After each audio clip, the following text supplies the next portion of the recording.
All right, sports fans, hello world, welcome back. Moving Needle podcast. I've got a humdinger of a guest for you. I'm Andrew Nietling. If you're new to the show, welcome. Thanks for all the reviews, the positive messages, the banter that we're getting. But this isn't about me. It's always about the guest, and I'm sure we're going to have a great time. It was interesting booking this guest because he is definitely, I would say, the busiest man in mountain biking. Whether that's good or bad, we're going to certainly find out over the next little bit. He's coming off his best season to date. I mean, from team manager to top five in the world to almost winning a World Cup. We always knew he had the talent because he would have either told us or shown you very quickly. Come on. But it is Bernard Kerr, my man. How are we doing?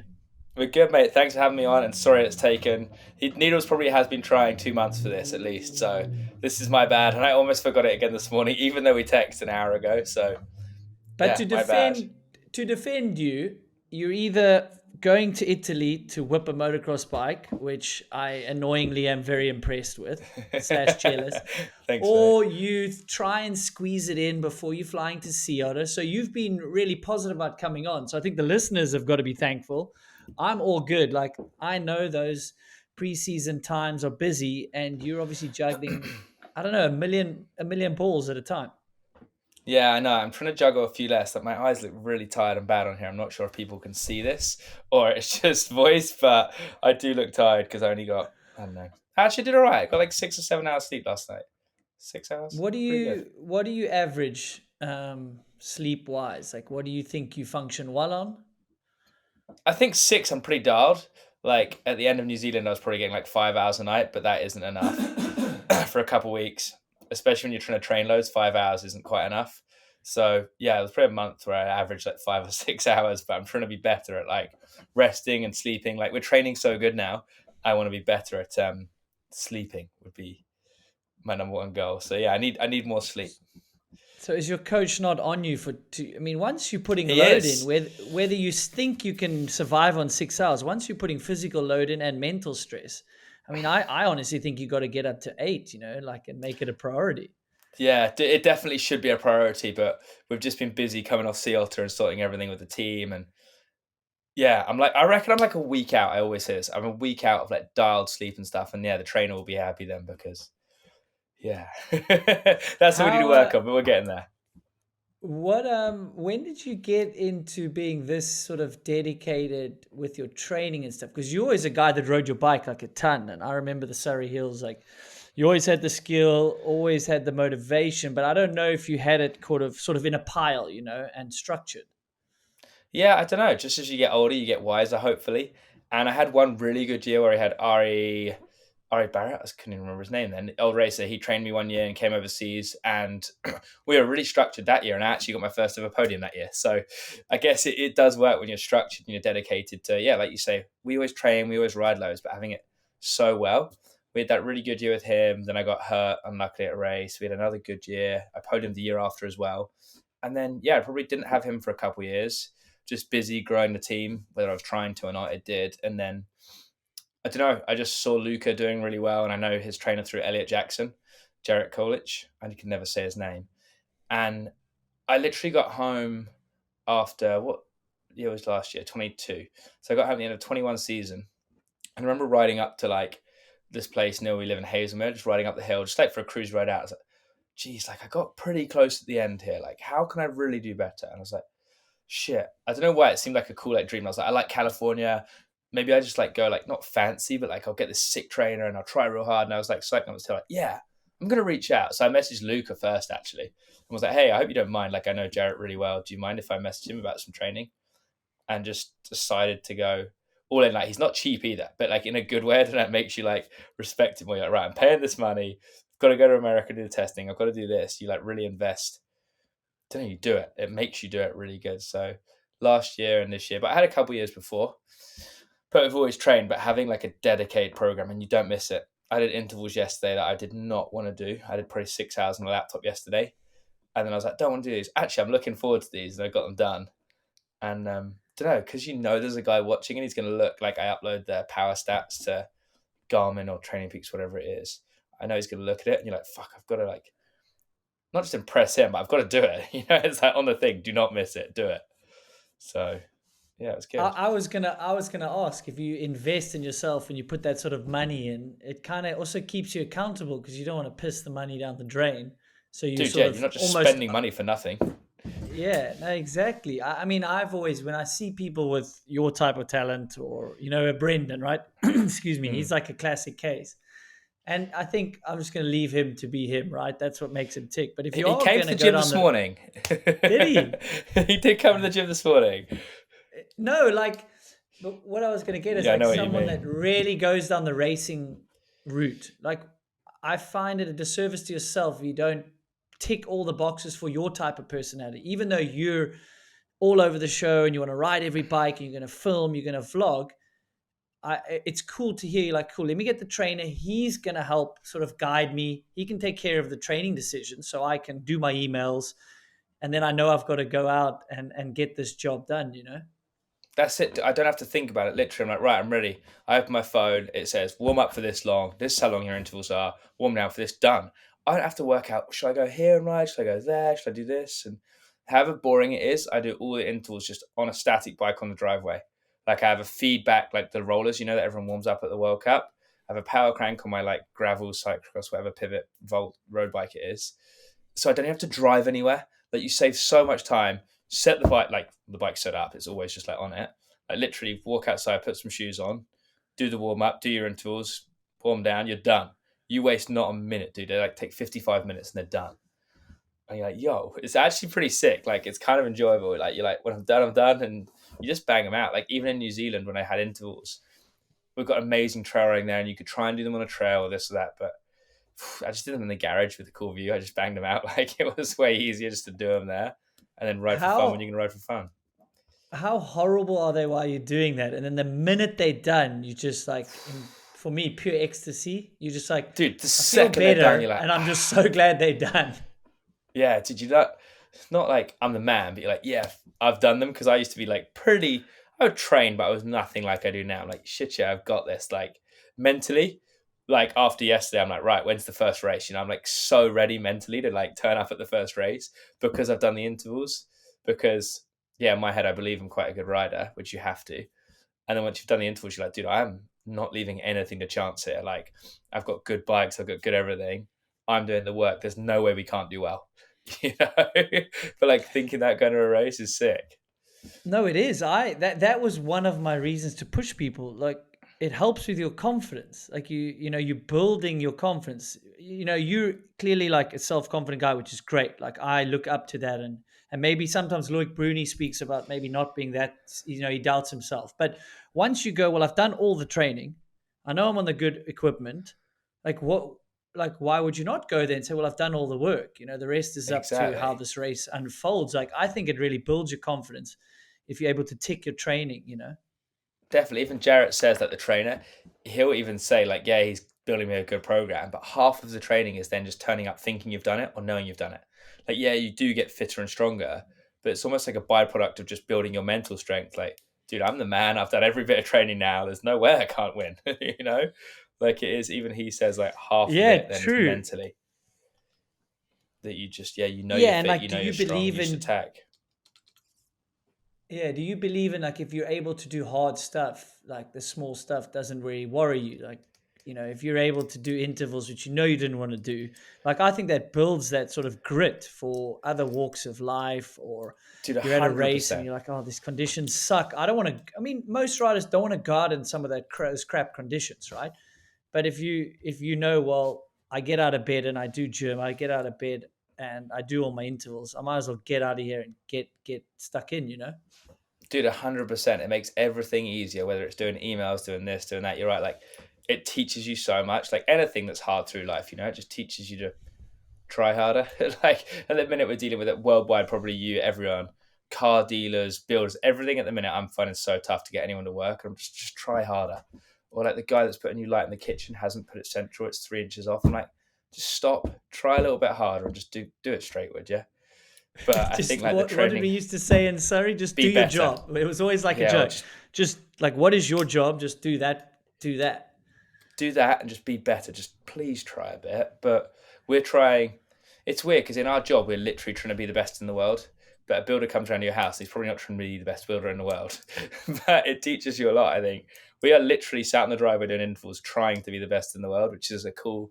I'm really privileged to be able to try and do that. I feel lucky that I'm in the position to at least try and be the best in the world, and learn stuff and go pretty hard. Well, I mean, you are privileged and lucky. Definitely, we all are. Like, if you're able to get to races and get the experience, but you're 100% self-made. This team, like all this sort of stuff. Would you have ever thought you'd be running a team but able to perform at this level as well? Because I know it kind of for you, it happened. I don't know. It seems like it happens organically. You got Yeah, offered I to guess. Yeah, maybe run the team, but look at where it is now, man. You had the junior world champ. You've got these Eddie Masters, Matt Walker, these guys that can perform at EDRs and downhills. You've got yourself. I mean, the list goes on for dude. what Yeah, looks like it's a loosely run program.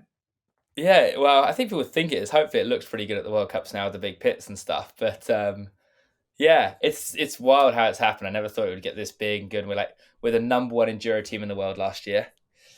True. Um, Yeah. yeah, we won that. Jenna was world champ. Morgan won an enduro. We're the most watched gravity team in like media on YouTube. Like for race vlogs, we got 4.3 million views, which is roughly 3 million ahead of any other team, which is quite a stat to like pull out on any other team. I'm sure they're going to try and catch up this year because you can't be falling 3 million views behind us because don't know, just not that smart, I don't think. But yeah, I honestly don't know how it happened really, or thought it would, but Well, it's how hard did it work, I happen? guess. But I don't know, dude. Pivot, Chris Kakalis, mad respect to him. He trusted me years ago when I came to him with the idea of running the team, and I don't know, it just kept going. Like I look at business, I never tried to grow a business. Like when I see people now, 20 employees that want to grow it to 50, I'm like, why? Just chill, you're good. 20 is plenty, like it wasn't like I ever tried to build a team bigger or tried to like do this. It's just happened and happened and happened. Like I remember Pivot were like, hey, what do you think about Enduro? And I was like, yeah, I could run the Enduro team for you. I'll find a guy. We found Eddie, and then we expanded, and then we found Morgan. And yeah, honestly by accident. I think like we kind of just had the team. I just wanted to keep traveling in a van and not be on someone else's schedule. So the team started, and then I don't know, it's built, which is kind of wild now. And I've always knew I could do good as well. And then last year it all started falling into place. I think just doing more time laps, hanging out with Danny Hartmore, he's so dedicated to the race cause and seeing what he does and just being older and wiser. Like, okay, let's listen, let's see what other people are doing. And then, you can like learn from either running a team point or racing as well and trying to be better at that. And it's way more fun doing racing when you do good. Like I've realized that when you do good at races, it's way more fun. But Yeah, no doubt. It's pretty grueling when you're not getting the results you expect from yourself or the teams do. It's grueling being on the road, right? It is way more fun. It's not the be all and end all, but you've got no, to have a good attitude even if you're racing not to your yeah, potential. But that's interesting you mentioned Danny. Yeah, he's definitely the epitome of like that's what he's going to do, and he's going to dude, pay for a racecraft, trainer. yeah, He's got some great racecraft, and it's always testing. Like how Loic tackles his racing. yeah. Which is really interesting for you doing all these things and then able to keep up with these guys. Like at what point do you think, okay, hang on, maybe if I was single-minded focused only on racing, I'd do better? Or do you think your personality wouldn't work for you? I know what you mean. Like, I need to be busy, so I'm not thinking about the track too much or this or that. But I think I'm pretty good now at race week, like trying to not turn off the other stuff, just having hopefully everything dialed enough. Barney, my mechanic's super good. So he's like, I don't need to worry about that. He's dialed there. The other mechanics are pretty dialed now. Everyone's pretty good. My brother Boris is there. He's tackling a lot of stuff. Emily's super helpful. So, like, as long as I've planned well enough on race week, there isn't a lot to do for me. So hopefully everyone can do all their stuff and I really can just concentrate on race week. For sure, the last 2 nights I've stayed up to midnight working after I got home from Sea Otter, and that would have been really nice to get some sleep. But I haven't woken up with jet lag at all. I struggled to wake up this morning, which normally you wake up at 4 a.m. when you get home. So, I don't know, 6 and 2 threes. That's kind of, would have liked to get a bit more sleep, but so I could train harder today. But it could do better there. But I think on race weeks we're pretty dialed now. And this year I've got more help coming in as well. because we've done well. We've got a bigger budget and things like that, which is cool. So yeah, I don't know if I'd So do do better if I you had no team do management issues. like when I drove with you guys, I think, to Innsbruck, and you're obviously banging out emails and stuff. Do you think you're getting better at blocking it out on a race week? Like maybe you check for fires, but otherwise, do you maybe not look at emails and try not deal Yeah, with bullshit, and you just dude. focus on the Yeah, race? Because I've asked Greg that as well.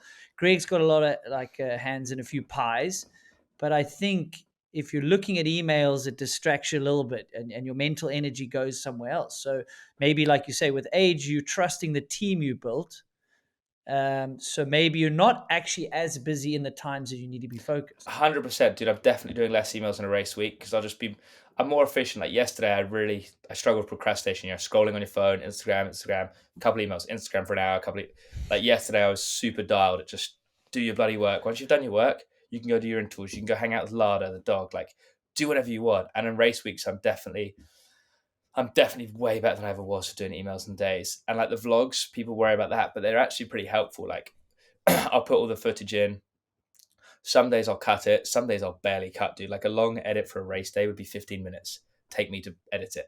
That'd be a long one. Some days it will take 5. But you're doing Maybe it it'll take 20 yourself. minutes. You Yeah, didn't I do get someone on everything the team to myself. Yeah. help you. Why No, don't you because outsource that? you can't. The Wi-Fi is never good enough.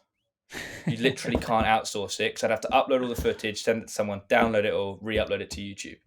And my vlogs are out within an hour after practice. It would never ever happen. You'd be the next day. So pointless. If you're trying to make money or do it good. But we use a lot now. I'll watch the GoPro back. If it takes long, it's because I'm watching all the GoPro for lines. So people think I'm editing, which I guess I am. But really, I'm just watching each practice run through the day and I'm dialing the lines in. I'm like, okay, let's just quickly check there. I went left there, I went right there. So even though You're kind of technically you're like editing, replaying your practice runs dude, literally, it's so without helpful. having to force you to do in your head. You're like, oh yeah, I remember Like that a lot of run. It riders, didn't feel that good. let's quickly check the left. Okay. Yeah, like a lot of riders will watch GoPro at the end of the day. I'm watching GoPro and then just clicking upload to YouTube afterwards. Really. Making that bank, man. Dude, honestly, yeah. I can't believe more people aren't doing it. I think we'll see some more this year. I think Dean's already on it. And yeah, when riders ask me how much I make, I'm super honest with them. I'll tell them exactly how much, and I don't know why they're not doing it. So, Yeah, but I mean, yeah. you want to do it. You've got this good attitude. I never wanted to do it. And that's the catch-22. When I watch some riders, like if you're focusing on that, you're distracting yourself from something else. But we're just going to keep coming back to it. I think you're really learning how you're wired. It works for you. It Yeah, just doesn't work for exactly. someone else that's got, like I'm an inbox zero kind of guy mostly. Unless there's this one or two things I like, I know I don't need to do it, and I'll kind of get to it. But like WhatsApp emails, I'm like trying to get to zero, which is like a dangerous game. But you're probably not that guy. You probably can have unread emails like 300 and it won't affect you, right? Yeah, definitely. Or like yesterday, I forwarded 10 to me. So today they're at the top of the thing. The 10 I didn't do. So I just quickly forward them because they're like scattered out from like 3 days ago. Forward them all to the top and I'll get them after this in a minute. But yeah, no, I won't have a zero inbox probably ever in my life. Like WhatsApp, I talked to someone the other day. Like you wake up in the morning now because we deal with time zones. You got 5 WhatsApp messages. You got 5 DMs, 10 Yeah. emails, 5 iMessages, and 5 Facebook Messenger. Even if you wrote back, okay, mate, sounds good, to those 30 messages or whatever, there's still 20 minutes have gone. Like it's a big job every morning these days in like modern society, and especially in my world. Like I'm trying to get an assistant at the minute. I'm going to try and hire one because just for like invoicing, like I do all the invoicing for the team. Surely someone else can do that for me, like all these jobs, like simple ones. There's a lot. Like yesterday I had to deal with Liat and Pivot, and it's stuff they're trying to ask. Okay, does Bernard Kerr want to do this? I can't give that to anyone else. It's about me, No, or I need fair to talk to them. enough. Yeah. But a lot of the little jobs we could try and outsource to I someone for mean, me. from 100% from what I'm hearing, it's 100% you should be outsourcing some of the mundane stuff that you don't really need to do or want to do. Even though it costs you money, you're buying back your time, which you can spend Dude, with Lauderman, or you can go literally. bike more or motocross more. So I think from what I'm hearing, that's super key. Like, yeah, you're going to be like, oh, I got to pay this No, dude, amount I'm to a trying to buy person that back does time. something easy. It's like, no, dude, time is freedom. So you just want to Dude, I said this to my mum, like use when we your were money to younger. buy back your time. Dude, when I was 18, I had all of the time in the world. I like Rode, didn't really train too much, could do whatever I want. I had no money. Literally, I probably had like 100 quid to my name each month if I was lucky. From like 18 to 22, like no money. But I could do whatever I want. Now, I have quite a bit of money. I make good money. But I have Yeah, as no you time, should. dude. Dude, I have zero time. Like, I don't go on holiday. I don't do anything but ride, train, talk to Barney in the garage because he's building bikes today for the season and everything. He's killing it. And yeah, do emails. Like, I was on the phone for 3.5 hours yesterday throughout the day. Laptop for 6. Like, do your intervals. Went dirt jumping, dude. I was up to like, yeah, I want to buy back some time, and I'm happy to invest in it. It's just finding someone that fits with me and the team. Yeah, exactly. You got to find your fit, but 100% you need to outsource. You need to outsource those things. I get the same. I'm sitting here banging emails, the bike shop, planning trips, and then I look outside, sun's shining. I'm like, I'm a bike rider. What am I doing on Dude, this laptop for so long? But I it said is this. part of it's a nature of the beast. But I Yeah, think, 100%. have you heard of this deep work, which you've said, okay, I put my phone away, I do my emails. Sometimes you just got to do that. It's called deep work. It's like prioritizing. In the modern world, it's very difficult. And then there's It another thing is. called batching, which is, okay, I'm not going to look at all the 5 social medias and shit right now. I'm going to have half an hour where I only do Instagram and Facebook, blah, blah, blah. It'll take you quicker than when you switch applications and stuff. So I think Yeah, there's that. But 100%. from what I can hear, man, we got to get your assistant ASAP. Dude, I know. And Honestly, they just that do all is. the easy, mundane stuff, dude. Oh, dude, all the shit. I'm trying to get better at like even like I'll have coffee in the morning and I'll go on Instagram for like 10 or 15 minutes on purpose to scroll. I'm like, right, you've got to this time, Yeah. enjoy it, just chill out, just mundane scroll. Right, now you've done that. Let's get to the jobs. Let's do this. Or some days I'll like be distracted. I'm like, shit, what am I gonna do? And I'm like, right, just go outside and kick around for 10 minutes with the dog in the driveway. Right, back to it, or like speak to Barney. Or so I'm trying to get better at that. But assistant is the number one thing that I'm trying to work on right now, and then we'll have Cool. some time. Well, We'll be chilling. We can do more wheelies and shit in the Well, road. you can do more wheelies. You can learn to whip a motocross bike even more. Like, Yeah, that'd be nice. you're annoying a lot of the mountain bikers. Like, I hope so. I I've have tried to really give hard you, at that. I have to give you props. Like, you've clearly been working on it because I'd say that's officially a whip on a motocross bike that I saw on Yeah, I Instagram. hope that's a whip now. Yeah, I don't know. Like I kind of got good at them a couple of years ago. Then, dude, last year I rode zero moto. I had a brand new KTM I bought. I put 11 hours on it in a year. But I was No. just like dedicated to riding downhill, dude. I rode so much downhill. I trained. I did my intervals. I did more timed laps. I copied Danny Hart. Like, thank you, Danny. I've seen what you've done, and I'm copying you because he's And then sick you at it. smoked him. Yeah, well, what can you do? Sorry, Danny. But yeah, I've always been able to kind of whip one now for a few years. But I signed a contract with KTM for this year, so I'm an official ambassador. You And I are get bikes not. from them. Yeah, I have like a full contract with KTM, which is pretty cool. Through a guy that used to work at Fly Racing. He's now the VP of KTM North America. Austria got in touch with them. He put my name forward. Austria phoned me. And yeah, it's Okay, awesome. so it's in your best interest to do some content for them, and you're going to be I have a posting about I have a that and full stuff like that. contract with an amount of bikes, a set amount of What? money, and yeah, it's like a full like paid contract with them to create content. I have to do like 10 YouTube videos or 12 Instagram posts through the year or whatever it is. Yeah. And yeah, I get bikes in New Zealand and bikes here, which is pretty cool. Well, So, that's but fun. yeah, that's Is so much there of a Italy is that there they a flew road out to here. Supercross with them? Are they going to support if you ever I don't try know. do that Maybe again Supercross one thing day. again? Maybe one day. I'm not sure yet. For now, just create some cool content. Hopefully, I can do some stuff with Manny because the new enduro bikes come out soon. So I'm going to maybe go to Austria and do some stuff on those with KTM and Manny. And that's another really cool opportunity that's come out of. That's definitely like who like Doug, the guy from that was at Flyers now at KTM, really helped. And I guess they went through my socials, like what they saw, and YouTube again, man. YouTube is really without the YouTube, I don't have a KTM contract right now. Well, But yeah, that's helped. what are you averaging per video, or what metrics per month? What do you look at? I don't know. I probably get 30,000 a video roughly, but Yes, and you do like how as long as many I a get week? 20k, I'm hyped. 20K a Depends, video dude. is like a decent number, yeah. If As you're long as I doing hit like 20, I one or don't two a care. week. Some weeks I'll do one. I'll probably do a minimum of one. It might be like some days when I'm real slow, I'll do one in 10 days. But then at World Cup, I'll do 4 or 5 in a week.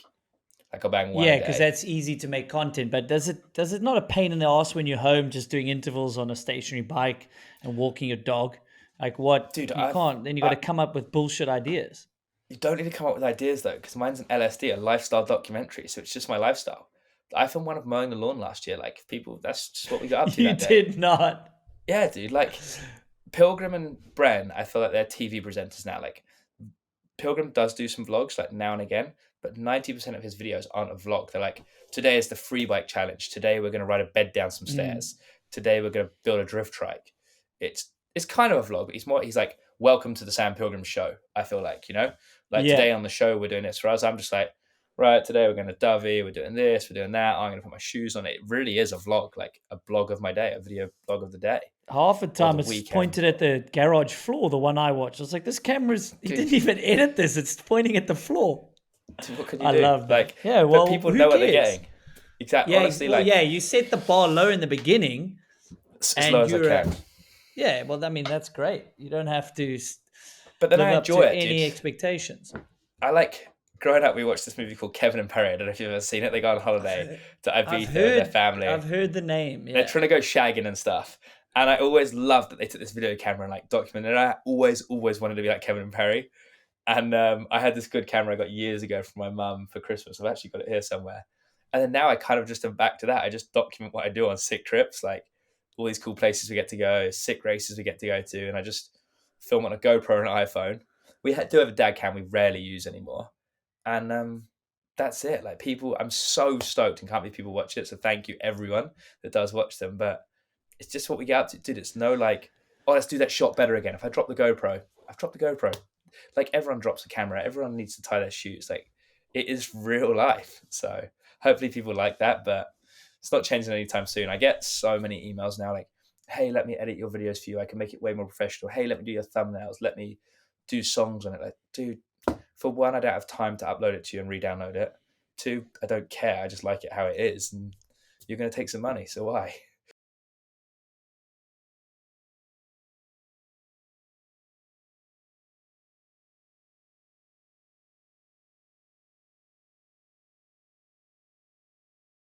To your point, I just think about the sports we watch, right? So you're obviously a motocross fan. I am as well.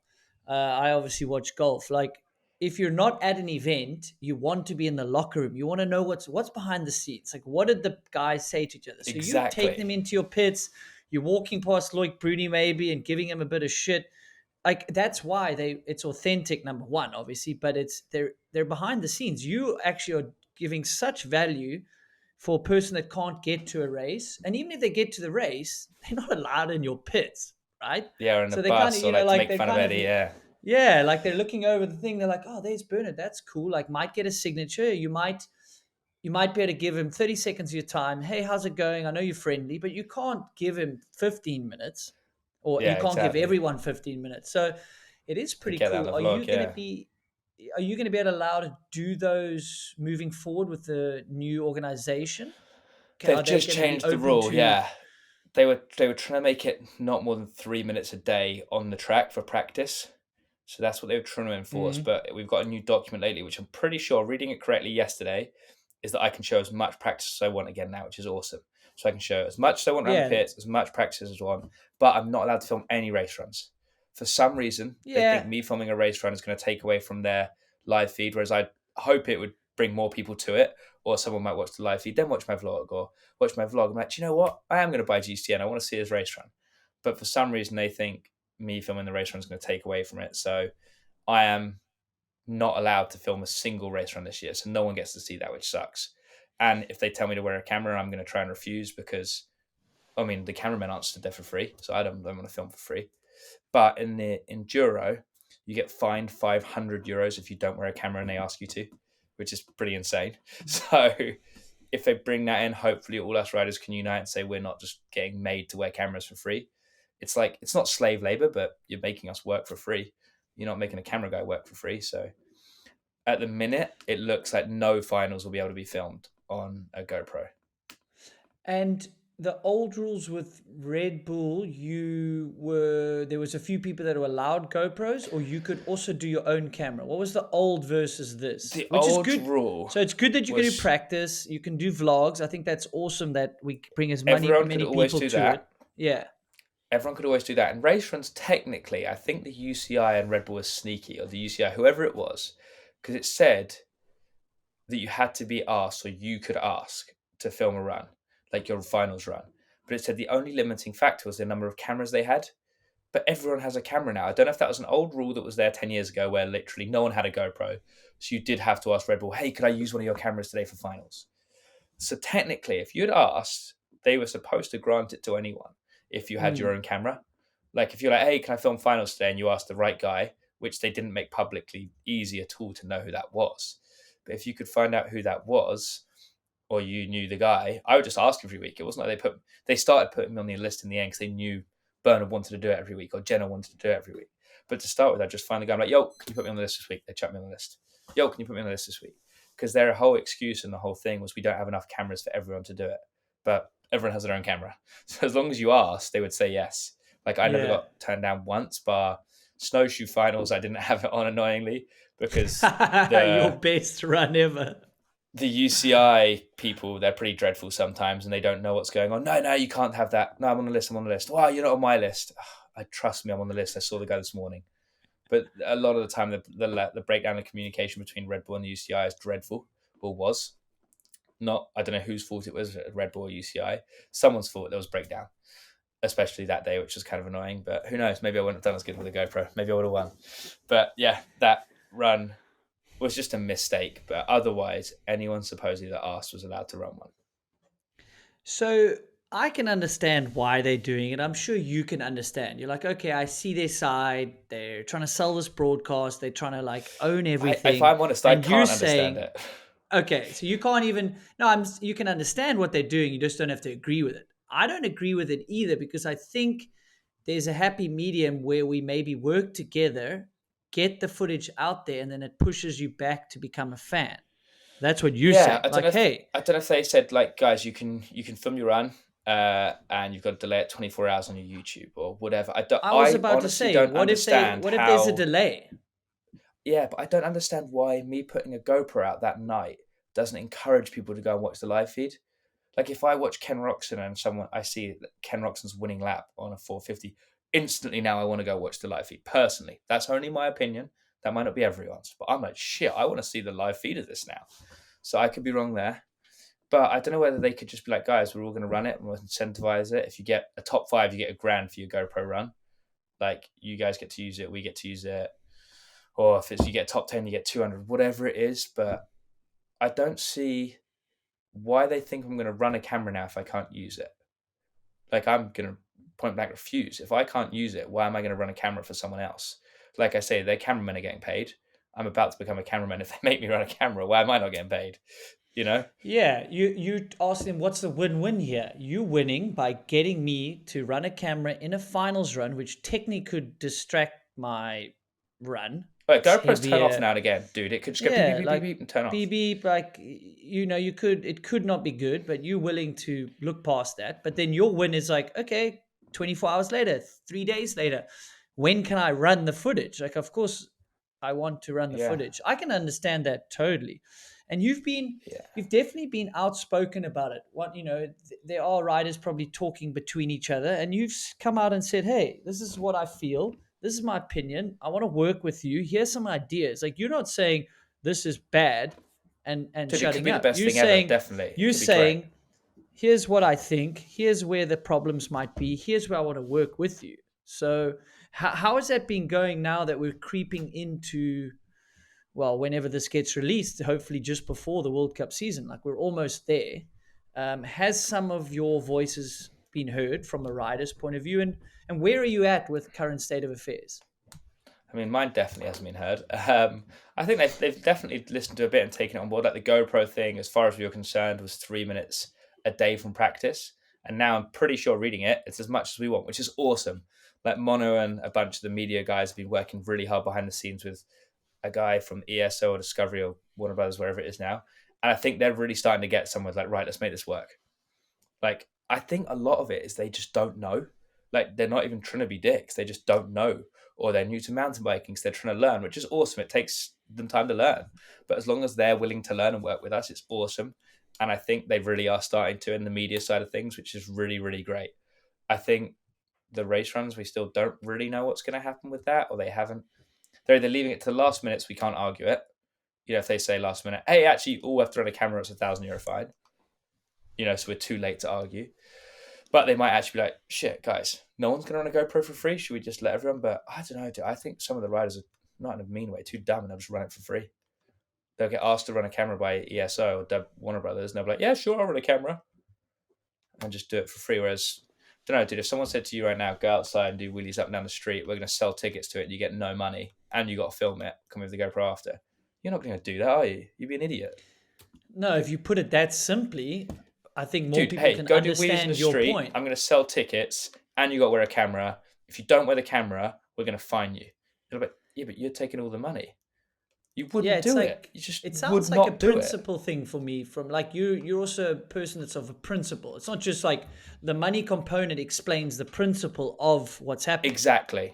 And I think that sometimes get lost. Some be like, oh, someone just wants more money, and then they like, but Bernard makes a bunch of money and he makes money from his YouTube. It's like that's not the point. You're a professional athlete, the principle. risking life and limb. You deserve every penny that you have managed to get as a salary, as a YouTube. You're working for that. Now you're going, doing your job, and then they're saying, can you do this extra job? Just on this case. That to me is an extra job. And put honestly, the camera on your head, press play, make sure it records, and don't blame us if it beeps or it's heavy on your peak and your peak comes down. Literally.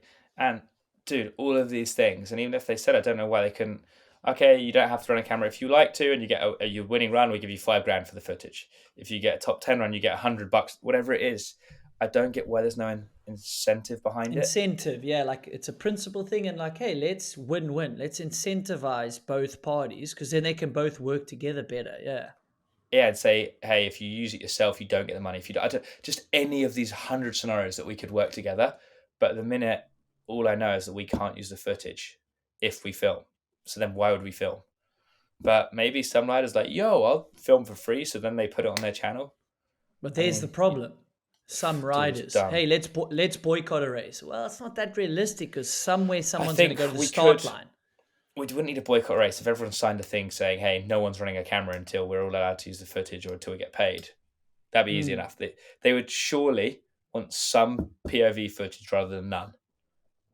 But I don't think all the riders will unite on that. But that's just the main reason the concern I have now is POV. Everything else seems like they did a good job in Lords. The screens on each side at the end looked really good. I personally love the arch over a finish, but that's just my opinion. I love an arch. Some people might not. But I think... Is there going to be no arch moving forward? I thought that might just be a test and they haven't put the arch I don't know. Okay, exactly. We don't know. Okay. We have no idea. But I think the screens are really good. They did a great job there. That looked really cool, I think. Yeah, and it seems there were some riders being PC in some interviews, but it did seem like a test event is a great idea for both parties. Everyone can get together, speak in person, like let's iron out a few things. So that's great to hear. Where are you at on, because yes, they did from what I understand, they did 2 runs on the one day to mimic a semi-final and a final. But they obviously didn't have the quali. Yeah, they didn't have the quali going in. Where are you at? Because you're one of the riders that is going to really benefit from the rule change and the protection as far as I understand it, and if it hasn't changed. Yeah, as far as I understand it. You have clearly been outspoken, even though you're the one that could benefit from it, which I think is great that you've got someone standing up for riders, even though you're the very one that's benefited. It's like, we came into this year, we didn't know that it was going to change. I just randomly had a good year, and now I'm going to have some advantage in 2023. Whereas maybe they did a year normal and then said, hey, these are the potential changes. This is how you get protected. These are the options. That, in my mind, would have been a bit fairer because now you're just thrown in the deep end here. I would say walk before you can run and give teams a chance to adapt to higher riders. Like when we're hiring a rider, it could be a 30th place rider, and now they might not make a single final this year. Hopefully they turn it up and they make all the finals. But yeah, I really felt like hopefully my argument was valid, because I'm one of the ones benefiting so much from it. And I'm saying, guys, this is really helping me, but I don't think we should do this. I was really having it like validated my argument in a way, but hopefully the new format's going to be great. They don't want to listen to a lot of our opinions on it, which is fine. Everyone has an opinion. They own the sport, so they're very welcome to do what they want. But yeah, I think it's pretty unfair. I mean, it's great for me, but that's why I was arguing against it, trying to be like, guys, as long as I'm reading the rules right, this works amazing for me. But I still don't think it should happen because I love our sport. I want it to be fair. I want this and that. But yeah, I think they're just kind of doing what they want to do, which is cool, I guess. And hopefully it's great, dude. I honestly, the better the sport is for me, the better it is for them. Hopefully, the better it is for me, the better it is for them. The best it is for everyone works in turn, hopefully, in a great way. So, yeah, I don't really know where they've come in and changed so much in the first year, especially as we're still not sure on loads of things and the race seasons are pretty close now. They've definitely given themselves a massive task. So, mad respect if they get it all done. But we definitely don't know everything still yet. And it'd be good to know Yeah, everything and be more dialed in.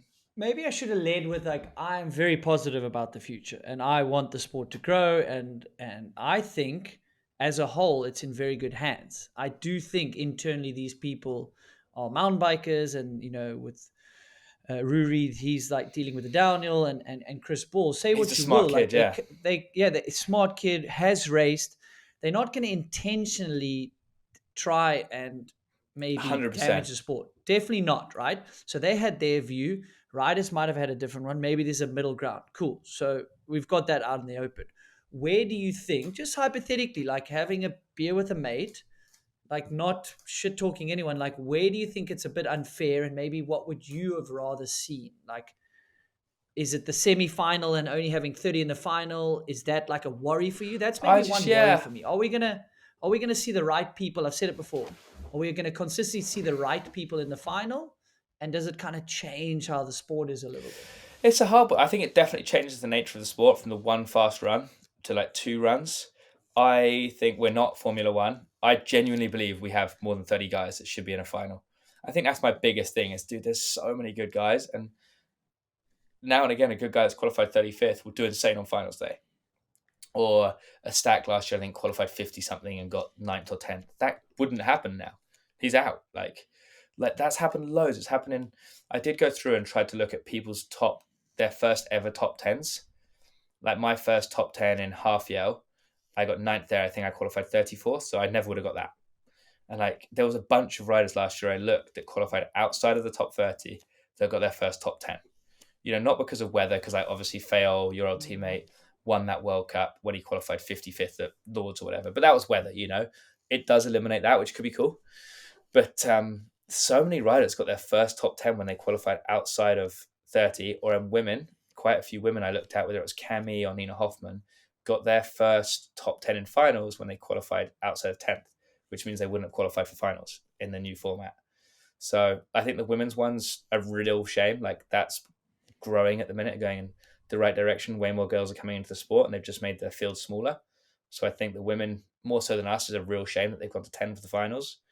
Like 15 was already a small number. I don't see why they couldn't have kept that. But like I say, it's my opinion. They've probably done way more stats than me, and you would think they want the sport to be as good as it can be. They should know way more than me, hopefully. So my opinion was, yeah, definitely they should have kept the girls at least 15. And I would have kept the guys at more personally, just because I like that. Or like you came to say a minute ago, we're trying to grow the sport. But when it actually comes down to it, I've talked to Finn and a bunch of people this. Why? And no one wants to admit it. The only reason you want the sport to grow is more money. Like what's wrong with the sport right now? I love riding my bike in the woods with my mates. I love racing. Maybe it's because I'm biased now. I like get a good wage. But like the only reason I can see to grow a sport in the professional field or the racing is to make more money. Like I'd love to grow the sport so way more people rode, but like to grow the sport on TV or racing, the only benefit is more money. Like I, maybe there is one. I don't see if our sport goes as big as F1 on TV. The only benefit is we get way more money. Like what? Maybe we get more jumps at tracks. Maybe we get flash VIP areas. I don't know. Like when you actually break down growing a sport, what does that mean? I Well, I think was it going to just means say, more money. it's a very broad term. Growing Yeah. what? Are you trying to make it more Participation, accessible so more, growing people ride? viewership, growing viewership so that more people are aware of the sport to then maybe then grow that more people get into the sport. But if you're just trying to grow the broadcast, You're just trying to that make more might money. that might be one of the goals here is to go to 30. There's no surprise guy that didn't get filmed and now he's on the hot seat. Like I've heard all those arguments and I agree with it. I agree Yeah, with I hear you. all the sides. Like I'd love to just sit and have beers with all of ESO. Like I'm not shit talking. I think you Exactly. obviously have a rider hat. They've got an organization hat and a former rider. They all have done that as well. And I'm just weary because so now you've got this growing the sport thing, which you've alluded to. Cool. That's a broad term. Let's just be honest. What are we trying to do? Okay, we're trying to grow the Make money. People are broadcast, trying and to make hopefully money. that in turn brings more money into the sport so the teams can do better. I don't really know their plan. But now you're also changing the sport a little bit because it's like a 2-run format. So you get Yeah, into the you've changed the semis. sport. To get to the top 30, everyone's going to have to push harder. Dude, Okay. gnarly. And even the top riders, there's points. So they're going to have to push harder. And then the guy that's ranked 6th in the world is going to be probably having more crashes in the semi-final and then not making it to the final. And someone will Dude, say, well, it's the same for everyone. It's like, well, it's not because it's not the it's not the same same for for the the top top five five. guys. Dude, it's not the same It's for like, us, no. so And I'm one of them. And I say it either, shouldn't be this way. yeah, I'm like, hang on. One option is no protection.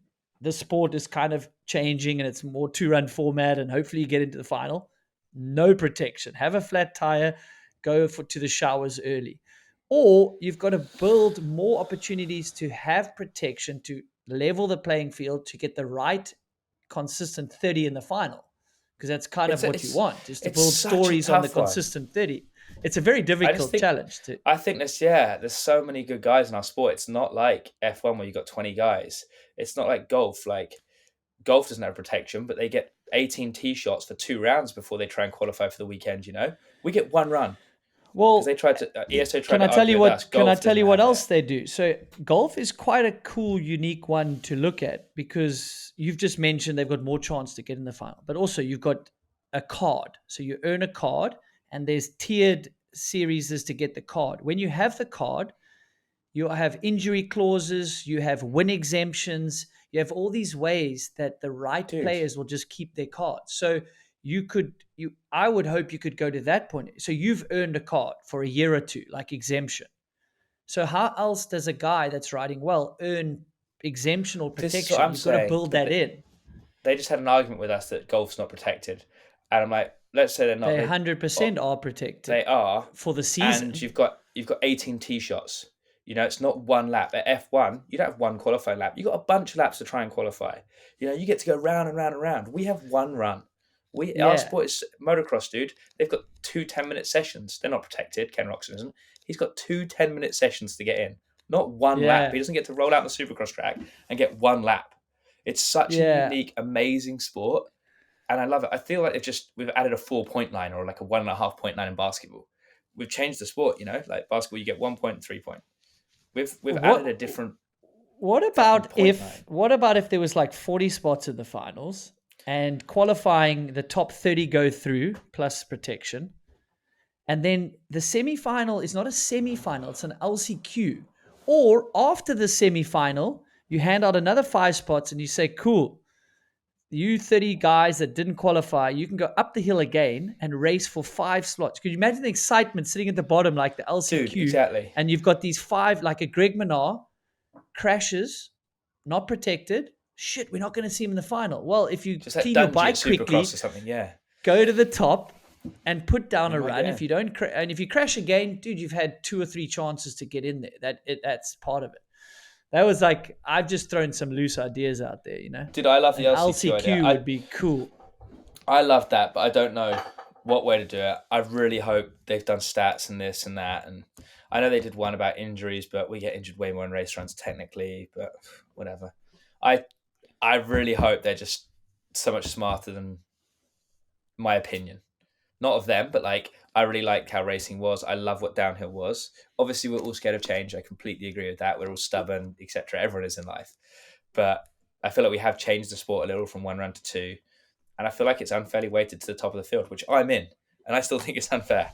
So Yeah. hopefully that like validates my argument. But I I think you've think, said some super yeah, mature things here, Bernard. Like, I hope they're thanks, smarter than Andrew. what I see. Yeah, you don't get that, and I've put it on record. It's out on the interwebs. Like, you hope that they're smarter than what you're seeing, which they are The way I smart think, people. yeah, I think they are. And Yeah, they and I must be. hope it. And you're saying I hope it works out better than my opinion. Great. I You're really not do. saying your opinion is everything, and you're saying I seem to be benefiting from what I can see, and I still want to protect the sport.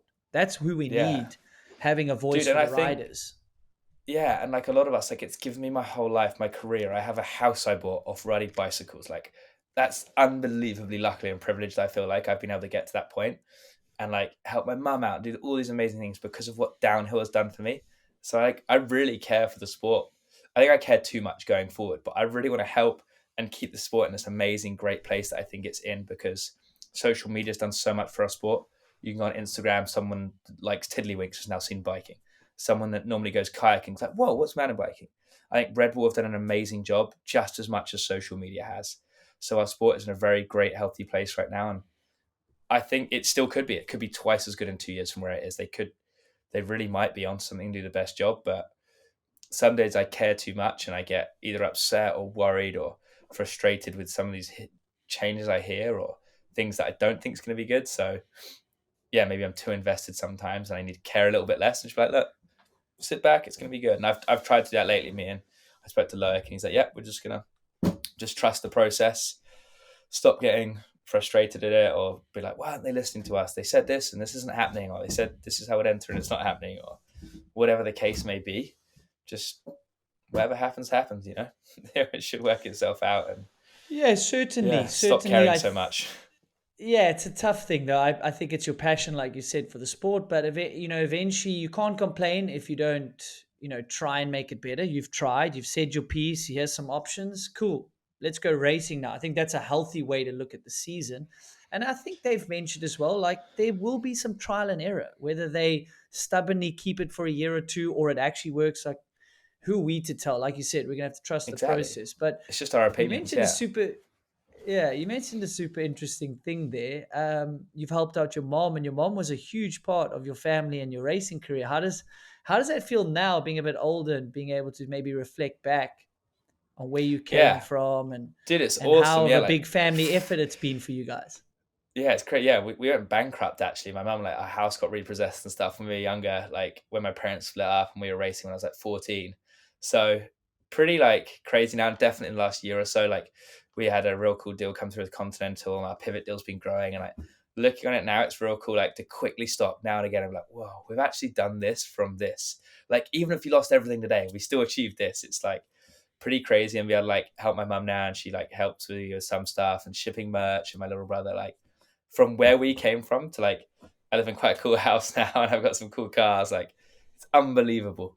And like obviously we worked hard, but for my mum to be able to like make that possible through her and the sport of downhill and biking, like I love biking, dude. If I worked at McDonald's, I would still try and buy a bike on the weekend. So like to be able to achieve this through biking, I feel genuinely like so privileged and lucky, dude. Like we do work hard now, but it's awesome. I think I appreciate it more and more every year, and like try and sit like even in like Morsley when I'm like, wow, look where we are at work, dude. This is cool. And we complain like any job when we're doing emails or traveling in an airport, but no, it's pretty awesome. And like this year, I've flown business class for 2 times. I've bought business class, which is the first ever time I've done that.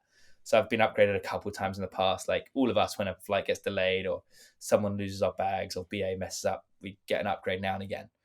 But this year I've bought 2 business class flights, and honestly, I sat on the plane to New Zealand like so proud, like really really proud. Like, dude, this is sick. I've been able to do this off like biking and my mum like yeah doing everything years ago. So yeah, pretty sick really to finally be like getting there, I guess, which is cool. Yeah, thanks for sharing that. And she, as I understand, I mean, took you to the races in your later teens and Yeah, she supported like even when marshaled you all of were, them.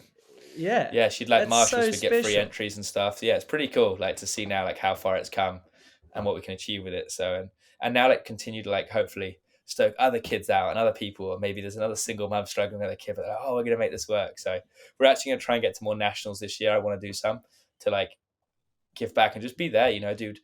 it's weird to talk about yourself as like a big rider, but like, dude, if Steve Pete turned up to a national back in the day, or Mark Bowman or anyone, dude, I was so hyped, like as a kid.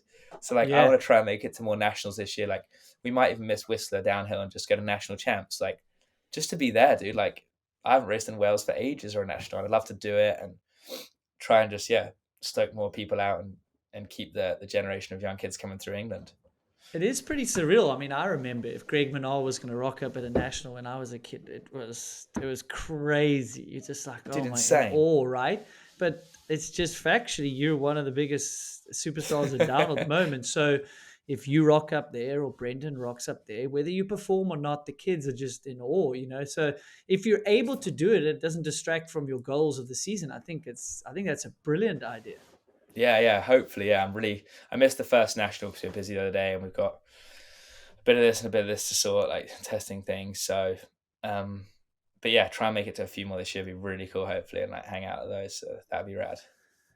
And have your goals shifted a bit? I mean, coming after a season like last year, finishing in the top 5, that's a really big accolade at the end of the year. Yeah, So congrats. no, thank you. Me and Warner give you enough shit on the broadcast, but we do it very complimentary, but we like to have a bit of banter. But, you know, you're so close to a win. And I joked on some of the podcasts because if I win one of these things, I'm done. I'm retiring. I'll just manage this team. Do you think you would have retired, or do you think you would have just wait? Well, two things. If you had won, do you think you might have retired, or is it good that you got second that you're like still hungry? I don't know if I would have. It was so fun doing good last year. Like doing good. That was such a weird race though, because even in my head, I had this half here and this half here, and every fan that came up to me that day, which was amazing, thanks to everyone. I had 50% there. I had 50% that was like, "Oh my god, well done, Bernard, you're the man! Like that was so sick. Well done, you killed it." 50% of them came up, "Oh, so close." And in my head, I was like, "Oh, that's amazing, best result of my life. Oh, you were so close." It was the most weird, surreal thing because half of it was the best thing ever, and half was like, I was this fucking close, dude. I was so fuck. Point 0.4. Like, are you serious? Even now, dude, every time I talk about it, I get super hyped. I laugh. I get frustrated. It was awesome. But yeah, I probably would have raced. Like, I actually did my contract negotiations. Our deal was up at the end of last year. Hell of a year to have your contract up. Like Oh, well done there. Timed it well. I'd actually done my negotiation before. And well, no, I'd asked Pivot for a figure before for myself and the team. And after I got second at that race, I didn't ask for $1 more, but I didn't take a hit. I was like, the price is the price. And Chris, the owner, we had like an hour phone call backwards and forwards. I was like, Chris, I'm not asking you for any more money. I'm going to stay with what I've stayed because that's what I believe I'm worth and what I'm happy with. I'm content with that. And they pay us well. And I was like, this is genuinely what I think I'm worth. And I've just done really good at a race. I almost won a World Cup. I did back-to-back podiums at the next ones. I'm not going to ask you for any more money, but I'm staying firm on what I'm asking for. So we signed a contract, and I don't know. I really want to race this year. Like I've been more motivated for training this year than last year because I did good. I'm like, right, let's go even harder. We can do this. And Pivot are working on some new stuff, and Conti, Reynolds, all us wants to work on new products, which is cool. And yeah, I definitely will race this year, but we'll see, dude. If I am in the place I think I'm in right now, and how good I feel, and with everything coming, I'd like to win a race this year. That's the plan. Win a race, and then I don't know, dude. This is my 16th World Cup season. My 16th. That's a lot of seasons. How old are you now? 32. So you're turning 33 this year. No, next February. I just turned 32. You turned 32. Yeah, that's for downhill. It's not you're not one of the young guns. But dude, I'm one of the old guys. One of the oldest guys. Yeah, 100%. I retired at 32. That was my last year. So, but if you're getting these results, like you said, it's quite a cool feeling. Like you can understand why Greg goes on so long. If he still can tick off a win every second season, sponsors are still paying you because you can get on the podium. Like, why do you retire? And what else are you doing? Like, just walk around the street? I don't know. I'm lucky. I've got the team. His golf's not good enough to retire yet. He needs to step that up. I don't know, dude. I could go on. I don't really go on holiday, so I wouldn't mind going on holiday. Like in New Zealand as well. Like I wouldn't mind just cruising around the South Island for 4 days. But like when you're training hard, dude, you're not cruising. You're like, dude, I can't take 4 days off. Like I went to Milford Sound one day, but one day, like I wouldn't take a 3-day trip in New Zealand or a 4-day trip to the coast. Like we're there to ride and train. And yeah, like if you watched through my YouTube or Instagram, you're like, he is living the best time ever. And we really did. We had, dude, New Zealand was a movie. It was unreal. Like we had a great Yeah, time but you don't riding. We film all the partied. intervals and all the shit that you have to deal with. Exactly. So, and we're only young once. You only get to live once. I honestly, I don't know. If we tick off that win this year, it might be it. We'll see. I'm gonna go hard, dude. I'm all in to win a bloody World Cup this year. Let me tell you, we've got There you close. I hear. know what it takes. Yeah, exactly. It's not like you're talking from nowhere. You're talking from second position. Splits Yeah, behind it.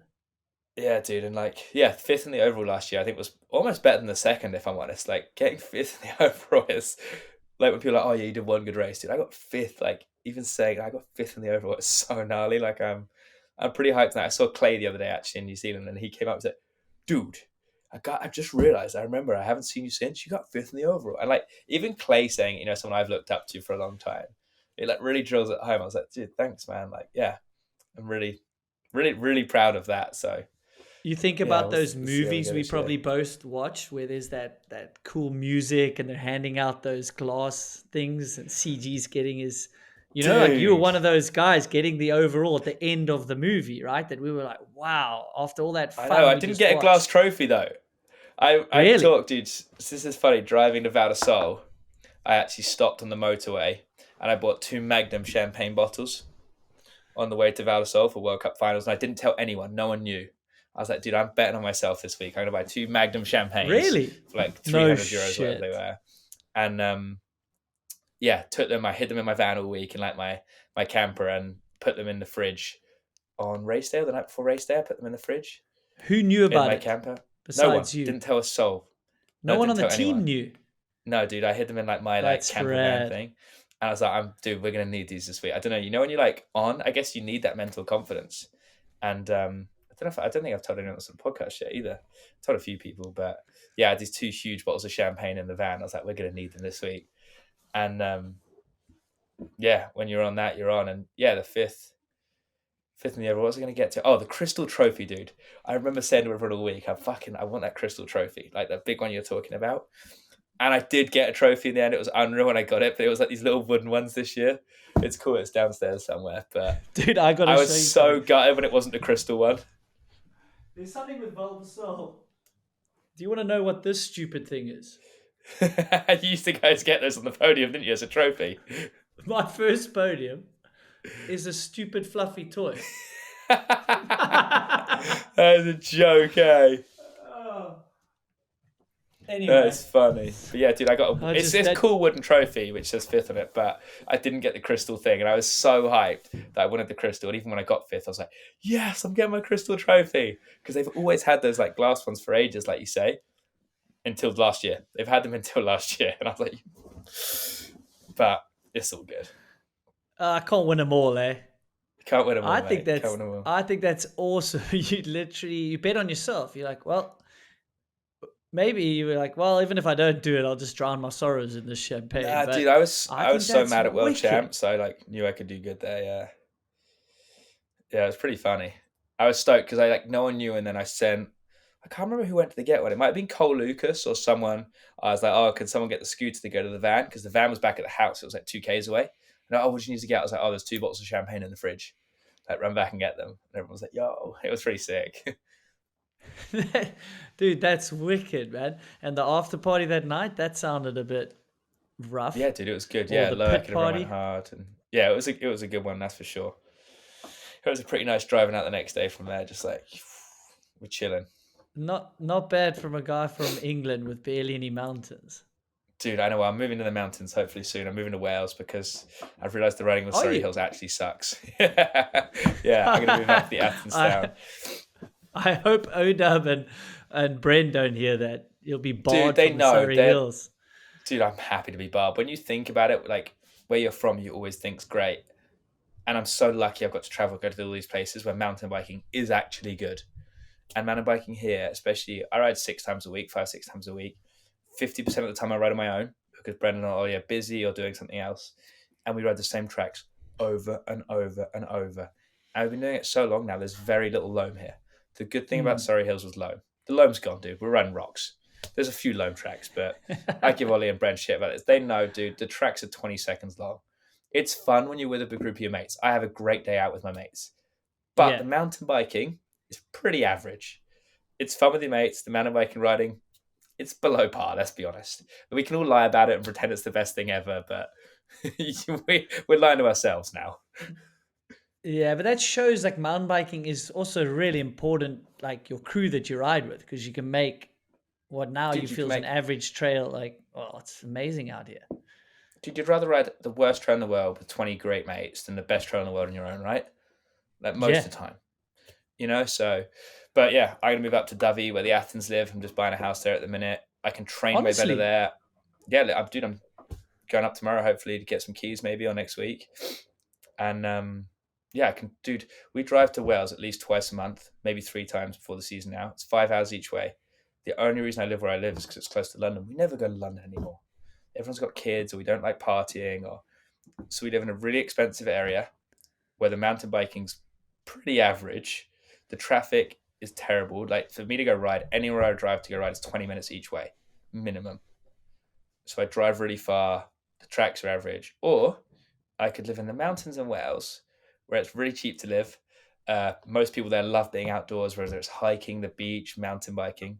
We've got a bike park, some of the best trail riding in the UK, and Manchester Airport an hour and a half away. Like, why do I live in Surrey? But I think it takes maturity as you get older to be like, either not be scared of moving away or being like, shit, I want to be surrounded by people who like the same stuff as me. Whereas where I live here, 98% of people either don't want to share the outdoors, hate you because they're walking their dog or riding a horse, or they don't have the same passions as me or the people I like hanging out with. A lot of them work in London, or everyone's just in this rat race, really. Like, to drive to Brendan's house is 20 minutes. In Wales, in 2 minutes, I can ride with 10 different people. The same in New Zealand, dude. When you're in New Zealand, from my house to the bike park, there's 30 or 40 people I could ride with in a 1K. In Surrey, Sam Reynolds is probably the closest to me. He's probably like a 7 or 8 minute drive. But 7 or 8 minutes to get to the next house where there's one guy that wants to ride. Like these other places, I've got a choice of 10, 15 people within a 3-minute drive. So you're going to be that close to the bike park, to Atherton's bike yeah, I'm park? about a 4 and 5 minute drive. Yeah. That's nothing. Dude, yeah. Well, I actually got a How house on the high street. I've got a shop that's going to sell some merch and some craft beer, Lada's Place. And are you calling it Lada's Place? So for people Lada's that don't Place, know, mate. that's your dog's name, Lada. Yeah, and if you ever come No to Wales in the ways. UK, That's we're going to have so fitting. That is so craft cool. beer. Yeah, we're going to have merch that you can only buy in the shops. The merch we sell in the shop, BK Sport, you can only buy it in the shop. The stuff we sell there, you can't buy it online. It will never be online. So you have to come to the shop and buy it and come have a beer, hang out with Lada. And so you saying the property you're going to live in will have, it's on the high street, so this is attached to the shop that you're going to make as well in the front. Yeah, I've got like a shop front and 2 2-bedroom flats. So one's going to be an Airbnb. Check it out, Airbnb, guys. And then the other one I'm going to live in. No ways. That's pretty cool. And you're going to keep the spot down here, or you're going to just commit to moving rent away? this one out. Yeah, I'm going to rent Okay. this one out and then hopefully have that one. And then I can really be stupid with money at some point, hopefully. You do like a car. You do like a car. Yeah, I do which like you've a earned. car. What's Yeah, I been do your like a car. favorite purchase? Honestly, my 964, like the 1991 Porsche I've got, my 964, probably my favorite. That is, I drove it to the gym this morning. I drive it like every day if it's dry. It's in good running order. Oh, dude, it's the engine And blew it's up a last year. 91, you just said. 1991. Same year I was born. Yeah, That's same year I was cool. born. Ah. Yeah, so that's pretty Was cool. that when did you get it? Was it a gift to yourself after a certain result, or just COVID year. happened? It was really cheap. Yeah, someone was trying to get rid of it in COVID year. There was a lot of panic before COVID hit, as it was hitting. So there was deals to be had. And I got a Porsche pretty cheep. Dude, between you and your brother, you know a deal when you see a deal. Dude, we know a good car deal when we see it, yeah. So, yeah, I got the Porsche. Wicked. Yeah, I love it. And so this place in Wales, you're gonna be there. It's like the weather much? It is worse than Surrey. Weather in the winter? It's a or not little really? bit worse. Yeah, a little bit worse. But ideally, I'm just like kind of Europe, March to September, New Zealand the rest after this. The only problem with New Zealand is the dog. They've got weird rules, but we're trying to look at ways around that now. But otherwise, dude, I just love New Zealand. To take Lada with you? Take Lada with me, yeah. but I just did want to the ask, did lifestyle. you ever, so when you were starting to get these results, you were one of the early adopters of going to New Zealand in the off season, and I spotted it a mile away. I think you were putting in far more bike time, downhill bike time on good tracks than anyone actually realized. Way more. I So you think would that's a huge come part. into a season like really comfortable early, right? So if you just got your training going, you've sort of caught up and then surpassed some people on downhill bike time, which, done properly is very important. Yeah, I think that's it. And last year going into the season, I did that with Wales, and we travelled so much, dude. We would drive every week, or we went to Fort William one week. My brother would drive. We put a bed in the back of the van for me. Like, I invested a lot of money going into last season with a trainer and travel. We spent so much money on diesel, dude. I was spending, I don't know, £300-400 a week literally on diesel last year going into the season, like crazy money because we couldn't go to New Zealand. But yeah, I think 100% the New Zealand thing really helped because Surrey Hills, you can't ride downhill. Ollie Wilkins keeps going, yeah, Surrey's done you good so far though. Why are you moving to Wales? It has, Ollie, but my best ever seasons, I either lived in New Zealand going into them. I'd come into Lords, I qualified 11th one year and 9th one year, I think. Like you say, straight off New Zealand training. And I didn't do that before. And then the last couple of seasons I've started to do really good again is because we drive to Wales and Scotland so much. We do not leave a week go out unturned without at least 2 days of full race laps and a day of normal riding. And it's cost me a fortune and a lot of time driving to Wales. Matt Barney's really good. He drives loads and I work on my laptop on the way, or my brother drives. So it's been an investment having like two staff around me most of the time last year. Like on what we spent on previous seasons, I probably dropped an extra 20 grand between training and fuel. Personally, like personal Probably, on your yeah, on your personally, yeah, preparation. Yeah, that's on my huge, but preparation. it shows how it pays off though if you invest in yourself. Dude, yeah, honestly, I'd have dropped at least 20 grand, probably more last year. And it really, yeah, it shows 100% we invested it and it came back with a lot of work. But yeah, before it was New Zealand, then it was Wales, and now it's been New Zealand and now into Wales. So, dude, we've had the dry, dusty fast. We're going for the wet stuff in Wales. We're on, hopefully. I think it was Kobe Bryant or someone was said that he spends like $1 million on his health and nutrition or training a year, whatever the figure was. Obviously, he earns a lot more, but if you think about it, it's still quite a decent ratio of his Dude, same earnings. for Like me. million 20 grand's a dollars lot of sounds money. like so much, but 20 grand for what you earn versus million for what he It's probably earns, more. that's a big. Yeah, it's a Yeah, big. Yeah, it's probably a more percentage of what you earn, and I think that's huge. I think money spent on your self improvement is never a waste, right? And for you racing, definitely. you got to improve, you got to keep growing, you got to innovate.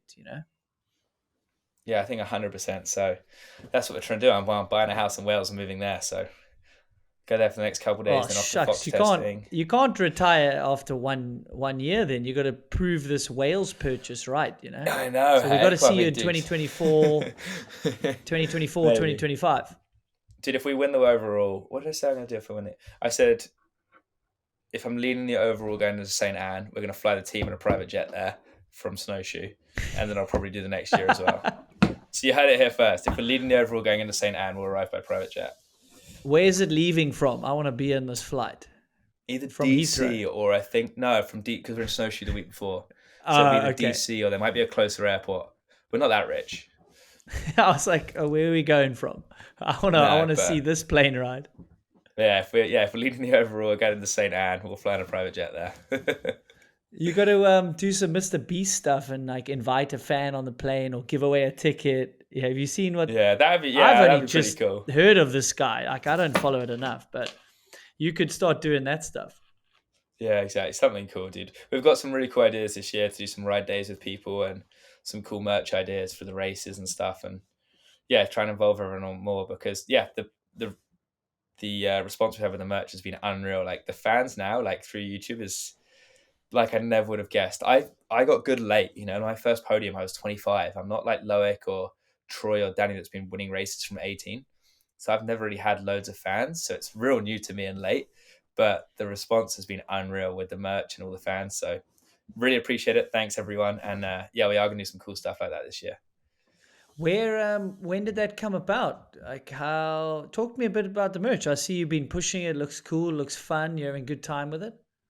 Yeah, I've been trying to do it for 2 years since like COVID, but time wise, dude, or I have commitment issues, commitment to the name, commitment to bloody anything.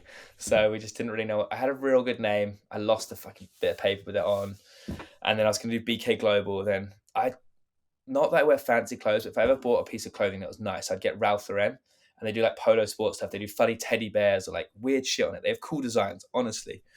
And I just always like polo sport or like anything sport. And I was like, fuck, I could call it BK Sport. And yeah, I don't know, just the name. And then I just always wanted like retro, like old motocross designs or like just retro stuff. And I found a designer through Eddie and the Van Zacks in New Zealand. He's amazing.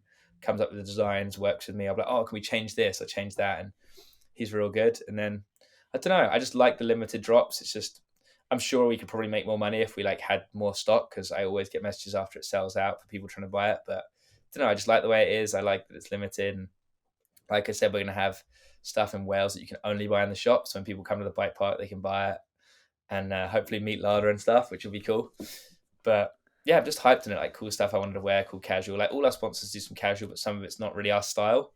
Like, yeah, they all do cool clothes, but it's hard to cater for all of their audiences, you know, and their style. So I was like, I can just do stuff in the style I like.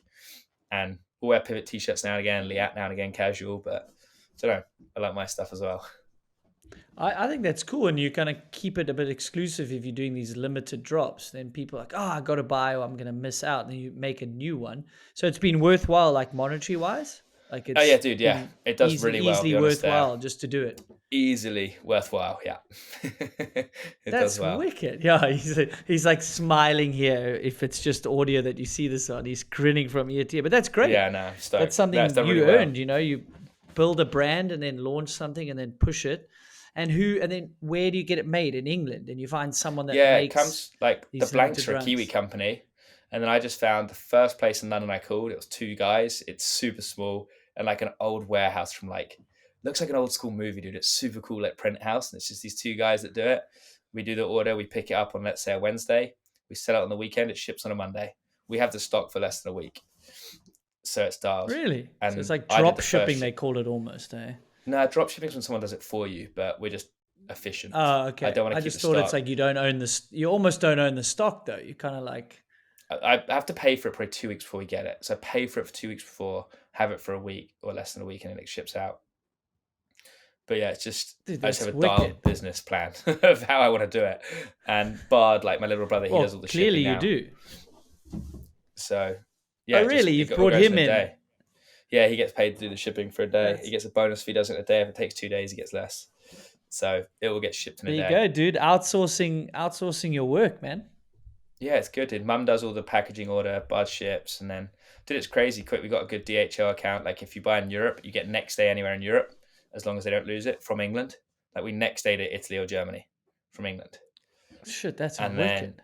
everywhere in the UK is next day. They do lose some stuff. Like, we get between like 5 and 8 things lost a month or whatever, and then we keep a few spares to send back out. Bit of hassle there, but But with DHL, sure, there's a tracking number and stuff.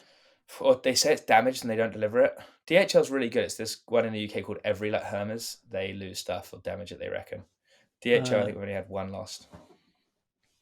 But otherwise, no, it works well, dude. It goes good. So the family gets some money, I make some money. And honestly, I think it's a cool engagement with the fans and everyone gets to be a part of it. There was a kid at Sea Otter in a t-shirt walking around and I was like, dude, that's sick. really, in America, Yeah, that's cool. we have a few customers from Japan, some from Brazil, Canada, America, everywhere. It's It's really crazy cool. how global this thing is. YouTube or this podcast. I look at the stats. It's in like I don't know, 90, 100 countries. UK is huge. So, cheers to the listeners. Like UK is big, US is big, but Australia. But it goes out to I don't know, 100 countries, and YouTube's the It's same, so cool. right? Yeah, it's sick. I love it. Yeah. It's a super cool way to engage with the fans. So that's why I want to come on these and hopefully not just sound like a dickhead. Sorry if guys I talk too much or too quick, but hopefully give a bit of insight or like, yeah, talk to everyone. No, people, all the responses are, oh, it's awesome. Like someone I did a podcast with was like telling me what he enjoyed. He's like, I didn't know Danny Hart talks. You somehow got him to talk. And Dude, like with Danny's you, great. I love Danny. we can have Yeah. a great conversation. But the reason I'm doing the podcast is there's more to you guys than hurtling down a hill, right? And now after Yeah. an hour, 2 hours with you, they know there's more to Bernard Kerr. They know there's more to Danny. And I think that's what the sport is also missing, right? Yeah, Because you've got this definitely. 3 minute broadcast, a quick interview at the end, and then Bernard Kerr's gone. But now you're giving them the vlogs. I can give them the 2 hours to like really understand your thought process. Because someone just goes, "Oh, Bernard wants more money to run a head camp. What a dickhead." No, Yeah, dude. he's trying Everyone to always protect thinks the that. whole Yeah. sport. He's trying to protect Yeah. everyone and say, "Hey guys, why don't you just understand what you're worth Stop and for a don't get second. Yeah, pushed it's over?" Ryder's Yeah. worth, and I'm lucky. Like I've worked hard now with YouTube and everything. I make pretty good money. I make a good wage, and some of these riders don't do. They get ripped off, and I want to stand up for them. And I'm done racing soon as well. Like I'm not racing forever, dude. It's either this year or next year. I'll be done. So the helmet cam thing's only going to affect me for a year or so. I want it for riders going forward. Like I say, I'm super lucky and super privileged that I've made a good living off this, but I really care about the sport and other riders, whether they're on my team or whoever going forward. I don't want them getting ripped off and getting them bent over. So honestly, it's more for them. Like I'm doing okay. Like, and like I say, I'm not racing for much longer, but we have a great sport here, an amazing thing that we're lucky we get to do. And I just want it to be fair and good going forward, you know? How do you manage owning the team, being a rider? There's obviously a salary component. You need to build profit in to protect the business model if there's a tough year. But then you're having conversation with Eddie Masters. I don't want the figures. How do you then say, "Oh, I want him to get paid fair," but then that's less for the it's like, how do you juggle that? It's hard because especially if I'm like, you guys need to do more or you've been lazy. Some days I'm like, I think about what Eddie's getting paid and I'm like, mate, I need a pay rise. I'm doing too much work compared to you, pal. And Eddie works hard, but he'll be like, oh, I need to sell this bike at the end of the season. I'm like, dude, I've just sold this bike for you because he bloody leaves them here. And I'm hustling. I'm doing this. I'm on the phone till midnight. I'm like, you need to do some more work. But most of the time, dude, if they want more money, they deserve it. They've justified it, and I'll fight. Like we went to Morgan with an offer to her last year. I was like, hey, Pivot are going to double your wage, no matter how she did last year. Pivot Cycles were doubling Morgan's wage for 23. They told me that in April and May. They're like, hey, we want Morgan to be more in line with the guys. We really think she's killing it for us. Just so you know, whatever happens this year, she's getting a doubled wage in 23. They were going to put double the budget in for Morgan. And I was like, what a company, dude, for Pivot to just stand up and say that was so cool. I didn't tell her for a while. I was like, fuck, I'm going to tell Morgan. She was like almost crying, I think, so happy. Got to the end of the year. I was like, right, we can give you X number, which was a tiny bit more than what we'd said because she'd done so well. And she is actually like, no, I want a little bit more than that if you can. I was like, no, good on you, Morgan. You've stood up and said, I actually believe I'm worth this. And we kind of had the budget set up and whatever. I did just take $5,000 out of my budget or whatever I would keep, like the extra $5,000, I think it was, she asked more on top of what we offered her. And I was like, no, genuinely, you're worth that. And I'm prepared to effectively, take that off the profits of the team because I think either she'll bring that money back in turn, in another year, like the sponsors like, oh, can we get on board with you? Whether it's Nike, like, hey, can we chuck 20 grand at the team because that Morgan girl's doing super good for you guys and we want the exposure, whatever it is. I think she brings it back and she brings great value. So I lost $5,000 there, out of my wage, but I don't think it's a lost. I think it's invested and Morgan kills it for us. So it's a tough Yeah, one. it's investing back into the team, which is your asset, Exactly. right? And I don't think people realize so. But it sounds like Pivot, and you speak about the salary component of the athletes, and maybe you build a budget, and then I think the team should make profit. You're the manager, then you hire people. Cool. So you've got like an owner component because you're working your tail off.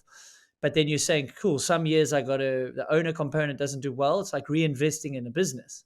You're like, Exactly. well, this Some years you'll athlete I do want to bad. keep, Yeah. she's going to help the business, which is the team. But one thing I don't know if everyone understands, like I call them third party owned teams. Like Pivot pays you, fine. But if you mess the budget up or go over budget or flights go up or things happen, like you can get screwed with a bill, right? And Dude, last is year, that yeah, not we quite did bad. stressful? Yeah, like we get enough that I know I'll break even. But like last year, yeah, we were probably 30 grand over in travel and accommodation. Like I made 30 grand less probably than I should have. Because whatever's left from the team, I get to keep, right? And I have a rough budget. I'm like, right, we want to be here, we want to be here. It doesn't really matter what I budget though, because as long as you don't go to zero, anything that's left's mine. So if you make 10 grand or 100 grand, it doesn't actually matter. Like, oh, I'm more happy if I made 100 grand, but as long as I don't go over budget, it doesn't actually matter. It only matters what profit I make. So yeah, we definitely, I think we were like 30 grand over on travel and accommodation last year, one of them, or both of them. They come out like 30 grand more than I budgeted for, like crazy high. Between diesel going crazy, flights, I think were the main one. I think 1 month we Yeah, spent 10 they grand extra jumped on up flights. hectically, huh? I think for that Canadian trip, we spent £10,000 extra on flights from what we thought they were going to be. £10,000 was just gone like that I never get Yeah, to see again. that's a lot of money when you running a tight ship or having to. Well, just any budget. That's horrible. Dude, yeah, 10 grand and like a bunch here, a bunch there. Yeah, so last year's budget went, but there's enough built in now that I just get less profit. So it's not really stressful. It's a bit annoying, but we make enough now I that, I guess yeah, you're also I used just to lose it. money. You're used to that. That's the ebbs and flows of owning a team, right? I think Dude, yeah, I I bought the would lose bus. sleep at night thinking about excess baggage and flights because I'm like quite, everything needs to be in a box for me. But you I get used kind to of it, I do, guess, but right? yeah, we're pretty freestyle with it, dude. Like the bus last year I had to buy, so that all came out of the budget. I had to use all the money for the bus. We were pretty tight on budget. But then the next 2 years now that the bus is just cruising around, I don't need to buy a bus this year or next year. So this year I'll have plenty of that money coming back in. But Where the then hell we've do you got come up with an idea to have a school bus painted as? I mean, it's epic. I mean, no dude, one just to be else has thought different. about that. I don't want to fit in, dude. Like we had that big truck before, which was cool, and I was like talking to these guys in Poland that we're going to build us a new one and look really cool. But it was just another truck. It could have been Specialized. It could have been the Athens. It could have been Scott. It like just looked the same as everyone. I was like, how can we be different? And I said about it, and then I was like, we could have a school bus. There's a guy I know that does school buses in the UK. And then Boris, my brother, was like, he was like the yes man. He was like, yeah, get a school bus. And just even that one guy being like, yeah, you should do it. I was like, right, I'm going to look into this. I reckon I can do this. And yeah, after snowshoe 2021, we drove like 5 hours the next morning, left like 6 a.m., drove to Philadelphia to go look at one. I was like, this one's dialed, told the guy I'd buy it, shipped it over like a month later to the UK, and then just got this company to build it out. And you go around the pits. If there's anyone stopped at pits, they're not taking a photo of the Specialized truck or the Trek truck or anyone. Madison's boring brand new white one. It's probably really nice inside. They're stopped at the pivot bus taking photos of that. And that's the whole point of it, dude. We're just trying to. A man bike team's marketing, so why not just make your marketing even better?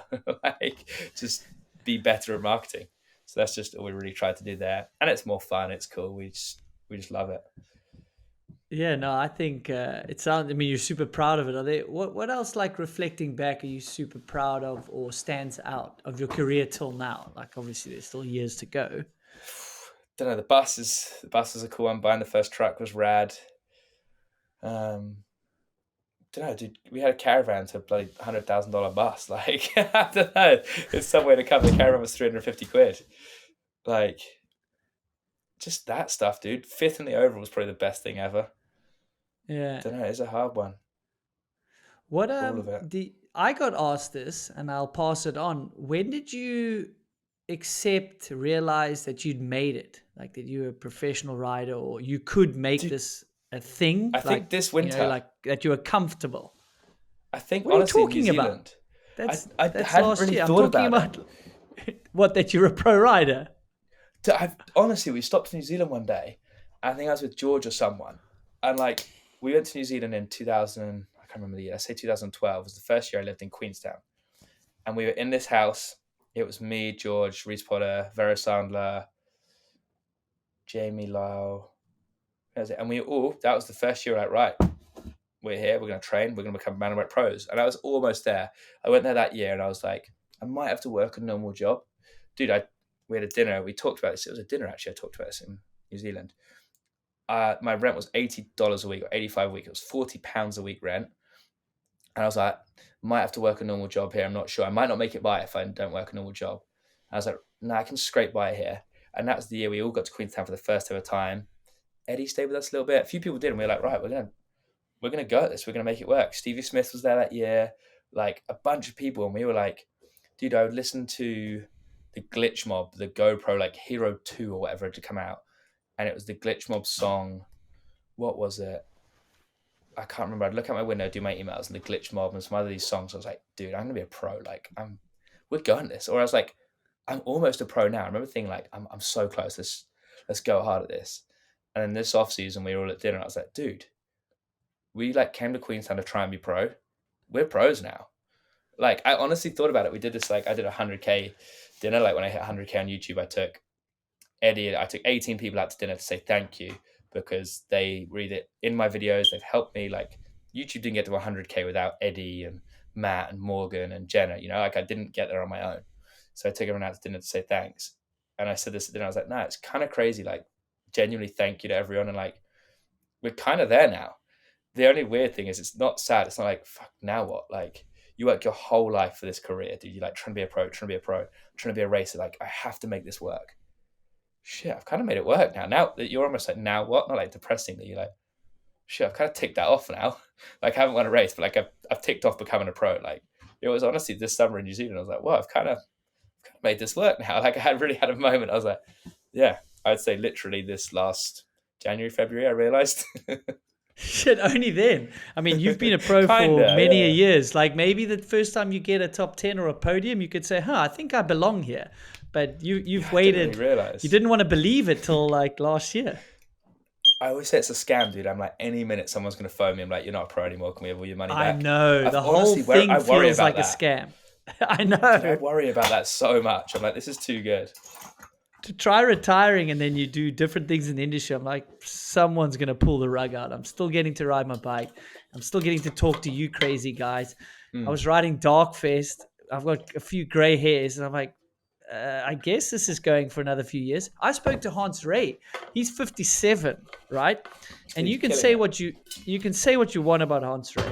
I have utmost respect for him because he's Mad reinventing respect. himself, and then he's realizing like these two guys came up to me and they were like, I took my helmet off. They got into biking during lockdown, and then they didn't know me from a bar of soap, which is great, right? And they came up to me, South African guys, after the event, and they said, hey, he brought his friend over, and he said, hey, this is the guy. And I was like, can we share something with you? I was like, yeah, dude, I'm an open book. Go for it. He's like, you took your helmet off. We both looked at each other, saw a few gray hairs, and said, this old dude is doing this. This is sick. So now I'm inspiring an old guy that's like sick. 55. And so Hans Ray is doing that. And I think we're always, what I was getting is, I think we unfortunately are always going to have the feeling, because we enjoy the job, we mostly get joy out of it, even though there's hard days. And you feel someone's just going to pull the rug out and be like, ha, psych, Dude. it's done now, or it's fake. Well, yeah, can we get everything back, please? Dude, I honestly worry about that. I'm like, some days I'm like, dude, I'm not working hard enough. My sponsors are going to call up. They're going to be mad. They're like, what have you done for us? Like, I get worried about that. I'm like, they're going to be like, hey, has this guy done anything lately? And then I look at other riders or things. I'm like, well, actually, I think I'm doing all right. I've done enough work here. But honestly, I worry sometimes that I'm not doing enough. And I'm like, I think this is a bit ridiculous. Yeah, but I think it's a high achiever mentality. You're always, it doesn't matter what you do, how many YouTube followers you got, how many podiums you get. Greg Menard's probably feeling the same thing. So I haven't done enough. You Yeah, know, exactly. everyone goes through, it's like, it's almost called imposter syndrome. You just Yeah, exactly. don't feel like you deserve it, even though you've 100% earned it, you're creating value, and you're at the top of the game. But you still feeling that way. I mean, that's interesting. Yeah, I know. So I'm trying to learn to chill more. We'll be all right. We'll get there. Speaking of imposter syndrome, you must have felt it a bit when you were trying to do the Supercross thing. I know you've spoken quite a bit about it, but maybe for the guy that doesn't understand, like what you took on was, it takes a lot of balls to even go attempt this.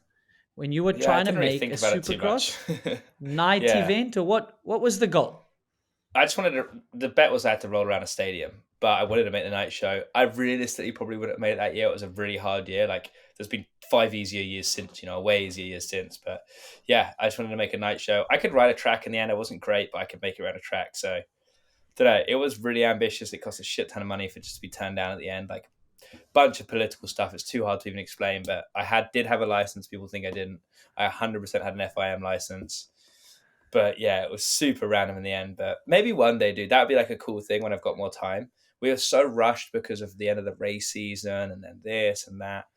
Like, I had 18 days on a Supercross track and I wanted like 35, 35 days. So it would have been almost double, so I don't know. How With the gnarly? KTM How thing, I could gnarly ride was the more. first? Yeah, you could. But how gnarly was the first day, or did you go, shit, I've bitten off quite a bit here when you're trying to ride the track for the first time?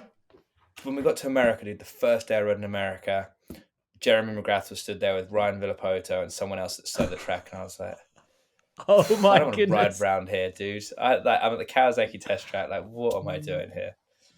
So yeah, definitely the first day I was like, this was the dumbest idea ever. But we got into it. I had one huge crash that I walked away from, luckily. But yeah, it was ridiculous. Looking back, it was such a cool experience. Hopefully, maybe we'll get to do it again one day.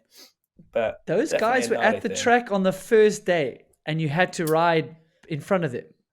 Yeah, Baggett was there. Was Anderson behind? But it was RV and McGrath stood by the track, and I was like, oh, it was You're like shit. blop, like rolling through the whoops and the Dude, doubles and rolling stuff. through. Rolling through. Yeah, it was. I don't know what to say about it now. Yeah, because I've talked about it so much. It was wild, dude. Ridiculous. But we'll But get better and we'll go back. how gnarly is a supercross track? Dude, you could be stood on the roof of your van next to one and it looks all right. You get off the roof of your van and you stand at track level, it's 10 times gnarlier. So, like, even when you're at a supercross stadium on the lowest level seating you can get, it's so much gnarlier when you go on the track. Like, Okay. it's ridiculous. And nothing's built that well, like, because they're rushed and it's on like wood. And there's always kinks at the bottom. And, dude, it's another level, man. Like a triple. We did one day, the week of A1, I was out at this track called Hemet. Super kind of sandy track, and all the good 250 guys were out there, a couple 450 guys. And the lip of this triple, it was like the ruts like between my fingers, dude. Like, I've got this video I found on my phone the other day, and I can't believe I hit that. Like, you look at it now. Oh, you man, did hit it. Oh, yeah, I hit it every lap, dude. And it was You had so to. gnarly when you watched it. Yeah, I had to. I thought I was racing A1 that week. Watching me hit this triple, dude, you're like, this guy is gnarly. Like, I'm not hitting it great, but I'm hitting a supercross triple with 10 ruts that's 8 inches deep across it. You know, it's ridiculous. But no, glad to have made it out. Maybe we'll do it again. Maybe not. I don't know. Let's try and win one of these World Cups first. That's funny. So then I think we forgot to mention you. Did you get pissed off when me and Charlie spoke about who would win a motocross race out of the mountain bikers? And we might have forgotten your name. I saw you Did you tagged hit me on the, the thing on Instagram. Yeah, you tagged me on yeah. Instagram? So we were Yeah. talking about it. It just came up, and I was like, "Well, Elliot's going to be good. I know Greg's good. I don't know." Elliot And would we, win by miles, hands down. you think what Maybe not anymore. if you forced him to go speed wise? Yeah, maybe not What anymore, about but no, he's... what about Quinn? I mean, he used to I've race. never ridden with Gwynny, to be fair, so I don't know. I can only comment people I've ridden with. Danny's good for 30 minutes. Danny would beat you on a 30-minute race, but I'd smoke Danny in a lap. So 30 minutes, Danny might even get me because I'm such a bad technique. But for one lap, I could beat Danny pretty easily. But for 30 minutes, Apparently, I think Reese Danny would have me. Wilson's pretty shit hot. Oh, he Apparently, looks Reese really is good on quite rough fast. stuff. Yeah. Yeah, he He's looks really good fast. on rough stuff. He's not much of a jumper, Greg's though. sneaky good. I know Greg's sneaky good. Like, he comes from motocross, and I've seen him ride. He'd probably ride a supercross track second lap. He's like, No way. he's good. Well, I saw him ride like a South African version with like a triple. It's not a supercross American version, but he is unbelievably comfortable on a motocross bike in the air. I did do this, though. I did this at Royal Hills and rode a normal supercross track, whatever you want to call it, and thought I was good. And that was part of my downfall in the supercross thing. But then when you get on an actual supercross track, it's ridiculous. It's probably like people thinking they could ride a World Cup down. Or like, yeah, I ride the whatever local series. I'll go to a World Cup. Yeah. Like, you do Dude, not. if you've been at wanna go Royal to a Hills World there, and Cup. if you've been at Royal Hills and you see those big doubles, the motocross ones they got there, they're so chill even compared to a supercross track. So chill. Like, yeah, supercross track is no joke. Well, good for you for going out. It was sure entertaining from us. And yeah, there was a lot of banter, but I think everyone was, I mean, they were probably Dude, I put myself they out wouldn't there, have done yeah. it themselves. Yeah, you put yourself out there, like whether I you got a fail lot or of hate. not. Except the only thing I did was I could have got hurt, but I put myself online for the whole world to watch and laugh at, and I got hate for it a lot of the time. It was hard to deal with, but that was the Yeah, first that's time I not really fair. learned to deal with people being horrible. But it was good. Like, I learned loads from it. But yeah, people are funny. Hey, like, you try something that you suck at and everyone gets to watch and they be mean, and you're like, dude, I'm just trying here. Like, no hate. Yeah, no. How do you deal with that? Or is most of your interactions online like pretty decent, minus the supercross thing? You know, like the pink Do you know bike what? Before comments that, and this and that. I think before YouTube, I was quite love-hate. I probably still am. Like, people either love me or they hate me. I get that.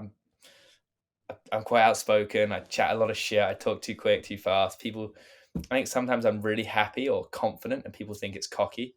And I promise I try not to be. I'm just stoked most of the time. So hopefully it doesn't come out like that. But pre-YouTube, I think I had quite a few haters. Through Supercross, I had loads. And then it's just, I feel like it's switched quite a lot since being on YouTube and being like, this is who I am. I'm really not trying to be fake or cocky or anything. I just am stoked. I love riding bikes. To do good at a race, you have to believe you're good. If I turn up at Valdesol thinking I'm shit, I'm probably going to do pretty shit. I need to turn up at Val thinking I'm pretty sick. And if I don't, you're not going to do good. So, and Loic and everyone does it. Maybe I do it in a more public manner. So people think I'm cocky, but everyone has their own ways. So, no, it's been since YouTube, hopefully my public perception's changed. And I get a lot of nice comments. You get now and again some hate. I had a couple the other day and I got someone messaged me from like a fake sex toy website whilst I was in New Zealand. Like last day I was there, I got a email from a fake sex toy website in New Zealand, like the most horrible email you've ever read. Like they'd gone in such depth about me, but trying to make it all a joke about a sex toy, and I could use it on Eddie, but it was like so malicious. And I like a couple years ago, I think that really would have got to me. And I genuinely found it funny. But yeah, a couple years ago with the first Supercross thing, it took me a week or two, dude. I'd get all these hate emails or comments online. I'm like, whoa, why are people being so horrible? But it really like helped me in the long run, I think. And especially this email the other day I got, actually, now you remind me, it was gnarly. But back then it was quite hard to deal with. Like Just it the first like affected you week or so. personally. Yeah, first week or so, I didn't understand it. I just felt a bit shit. And you're like, why? Why are people being so mean? And like, dude, I'd go out to the track and be nervous. I got Ryan Villapota stood there, and I'm trying to get on a bloody Supercross track. I'm hardly turning up like Val swinging my dick about thinking I'm the man, Like, I'm shitting myself. I'm on the way to the track, dude. If it's an hour drive, I'm like, I hope there's traffic today. I hope there's traffic. Yeah, it's so funny. It's like probably people that wouldn't ever put themselves out there. Now they're giving you shit for trying something out of your comfort zone. You're not trying to break a world record. You're just like, well, this is a personal challenge. It's probably far fetched, but I'm gonna give it a go. Oh well, what can you do, eh? What do you make of hardline? Like you've obviously done well there. Do you like that you've got an event like that? I love it. Could we learn from that event for other events? I'll be quick. I love Hardline. I haven't watched Hardline from last year yet because I was too sad about it. But Hardline as a whole thing, I think, yeah, dude, we need better jumps at World Cups. World Cups have shockingly bad, embarrassing jumps. You look at the last straight at Leger, they were so badly built. They were tiny. We couldn't even clear them because they were so bad. And they had kicks at the bottom and then flat bank takeoffs. I think if Hardline could do anything, it could teach us to have better jumps at World Cups because we're riding the best tracks in the world, supposedly with the best riders in the world, riding some of the worst jumps ever built. So Hardline is an amazing event. They put a lot of time and effort and money into it, and it performs really well with them. And maybe that could grow our sport. Maybe have some huge jumps at World Cup, whether they're on the track or even have the finish line here and have a jump 50 feet after the finish line, like a big whip jump.